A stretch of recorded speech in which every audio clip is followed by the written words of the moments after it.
Hi friends, అందరూ ఎలా ఉన్నారు? బాగున్నారా? Welcome back to my channel. ఎవరైనా ఫస్ట్ టైం నా ఛానల్ని చూస్తుంటే ప్లీజ్ సబ్స్క్రైబ్ చేసుకోండి.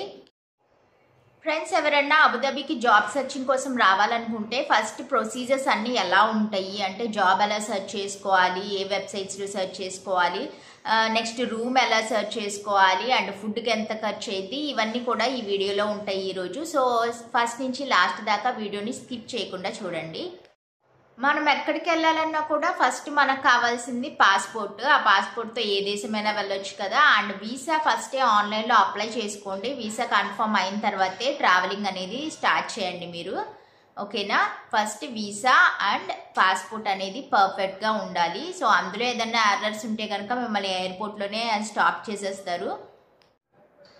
దెన్ వన్స్ ట్రావెలింగ్ స్టార్ట్ అయిన తర్వాత మీరు దుబాయ్ ఎయిర్పోర్ట్లో అయినా దిగొచ్చు, లేకపోతే అబుదాబి ఎయిర్పోర్ట్లో అయినా దిగొచ్చు. దుబాయ్లో కనుక దిగితే అక్కడి నుంచి మళ్ళీ ట్యాక్సీ వేసుకుని రావాలి ఇక్కడికి. మినిమం 60 to 100 dirhams అనేవి ఛార్జ్ చేస్తారు. వన్స్ మీరు ఎయిర్పోర్ట్లో దిగిన తర్వాత మీకు ఫ్రీ వైఫైస్ ఉంటాయి, మీరు వైఫై యూజ్ చేసుకోండి. తర్వాత ఇటిసలా ఫ్రీ సిమ్స్ ఉంటాయి, ఆ సిమ్ కూడా తీసుకోండి. తర్వాత మీరు రూమ్ అనేది సెర్చ్ చేసుకోవాలి. అండ్ రూమ్ సెర్చ్ చేసుకోవడానికి మీకు కొన్ని యాప్స్ ఉంటాయి. సో ఆన్లైన్ పేమెంట్ బిఫోరే చేసేమాకండి, ఎందుకంటే వన్స్ మీకు రూమ్ నచ్చకపోతే మీకు మళ్ళీ మనీ అనేది రిటర్న్ చేయరు, మనీ అంతా వేస్ట్ అయిపోయింది. ఫ్రెండ్స్, మీకు రూమ్లో షేరింగ్ రూమ్స్ ఉంటాయి, అందులో అన్ని కంట్రీస్ పీపుల్ ఉంటారు. తెలుగు వాళ్ళు ఎవరన్నా దొరికితే కనుక మీకు లక్ అన్నట్టే. రూమ్ రెంట్ అయితే మీకు మినిమం 8,000 to 25,000 ఉండిద్ది. మీకు ప్రాపర్ రూమ్ నచ్చితేనే ఆ తర్వాతే మనీ పే చేయండి. సో రూమ్ వన్స్ సెట్ అయిపోయిన తర్వాత మీకు ఫుడ్ అనేది చూసుకోవాలి కదా. బ్రేక్ఫాస్ట్, లంచ్, డిన్నర్ అన్నీ కూడా మీకు తక్కువ ఖర్చులోనే మీకు దొరుకుతాయి అన్నమాట. ఇక్కడ రెస్టారెంట్స్ అనేవి చాలా ఉంటాయి, జొమాటో, తలాబాత్ అన్నీ కూడా ఉంటాయి. ఫ్రీ ఆన్లైన్ ఫుడ్ ఆర్డర్ చేసుకోవచ్చు ఫ్రీగా మీరు. సో రూమ్ అండ్ ఫుడ్ అంతా సెట్ అయిపోయిన తర్వాత జాబ్ సెర్చింగ్ చేసుకోండి. ఇప్పుడు ఇక్కడ 3 ways ఉంటాయండి జాబ్ సెర్చింగ్ చేసుకోవడానికి. సో ఇండియా నుంచి కొంతమంది డైరెక్ట్ కంపెనీస్ ఉంటాయి కదా, ఇక్కడికి పంపిస్తారు, అలాగైతే అడ్వాంటేజ్. లేదంటే కొంతమంది ఏజెంట్స్ ద్వారా ప్రొసీడ్ అవుతారు. ఏజెంట్స్ మాత్రం కొంతమంది ఒక 2 lakhs పే చేయించుకుంటారు, బట్ ప్రాపర్ జాబ్స్ అయితే వాళ్ళు చూపించరు.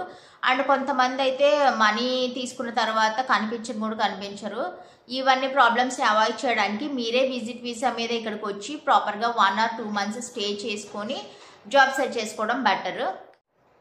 సో ఫ్రెండ్స్, మీరు డిగ్రీ హోల్డర్స్ అనుకోండి, మీకైతే చిన్న చిన్న జాబ్స్ అనేవి దొరుకుతాయి మార్కెటింగ్ ఫీల్డ్లో కానీ, సేల్స్ ఫీల్డ్లో కానీ, లేదంటే చిన్న చిన్న సూపర్వైజర్స్గా, ఫ్లోర్ మేనేజర్స్గా, ఫ్లోర్ ఇన్ఛార్జెస్గా ఇలా కూడా దొరుకుతాయి అనమాట.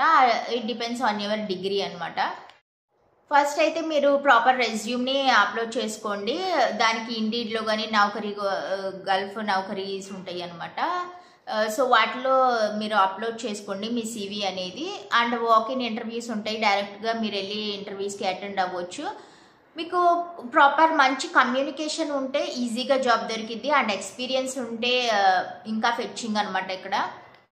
ఇక్కడ మెయిన్గా ఐటీ జాబ్స్ అనేవి బాగుంటాయండి, వాళ్ళకి హై శాలరీస్ కూడా ఉంటాయి. ఐటీ జాబ్స్ ఒకటి, లేదంటే teacher, nurses, doctors, oil and chemical ఇండస్ట్రీలో పనిచేసే వాళ్ళు, ఇలాంటి ఫీల్డ్ జాబ్స్కి హై శాలరీస్ ఉంటాయి. వాళ్ళైతే ఫ్యామిలీని కూడా తెచ్చుకొని మెయింటైన్ చేసుకోవచ్చు. ఇక్కడ కొంచెం తక్కువ శాలరీస్ ఉన్న వాళ్ళైతే ఫ్యామిలీని ఇండియాలోనే పెట్టి వాళ్ళైతే మాత్రం ఇక్కడే ఉండాల్సి వచ్చింది. మీకైతే ఒక 1 or 2 months పట్టొచ్చు మంచి జాబ్ దొరకడానికి. సో జాబ్ వచ్చేసిన తర్వాత మీరు పర్మనెంట్గా ఇక్కడ resident visa and Emirates ID అనేది మీకు లేటర్ ప్రొవైడ్ చేస్తారు. అండ్ మీ జాబ్ని బట్టి కొన్ని కంపెనీస్ అయితే వాళ్ళే ఫ్రీగా ఫుడ్ అండ్ అకామిడేషన్ కూడా ఇస్తారు, అండ్ వీసా కూడా వాళ్ళే ప్రొవైడ్ చేస్తారు. సో ఇక్కడ ప్రొసీజర్ అయితే ఇదండి. మీరు మెయిన్గా ఇండియా నుంచి ఇక్కడికి వచ్చి జాబ్ సెర్చ్ చేసుకోవడం బెటర్ అనమాట. మీకు ఏ ప్రాబ్లం కూడా ఉండదు, అన్నిటికీ కూడా ప్రాపర్ యాప్స్ ఉంటాయి. సో ఆ యాప్స్ ద్వారా మీరు ఫాలో అయిపోతాయి అన్నీ కూడా. సో ఫ్రెండ్స్, నేనైతే బ్రీఫ్గా చెప్పాను అనమాట జాబ్స్ గురించి ఎలా సెర్చ్ చేయాలనేది.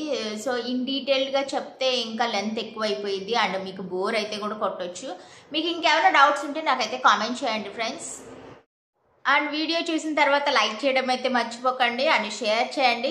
సో వీడియో షేర్ చేస్తే ఇంకెవరికైనా యూజ్ అయ్యే ఛాన్స్ ఉంటుంది కదా. అండ్ మీకు ఇంకా ఏమైనా డౌట్స్ ఉంటే నాకైతే కామెంట్ చేయండి. సీ యూ నెక్స్ట్ వీడియోతో కలుద్దాం.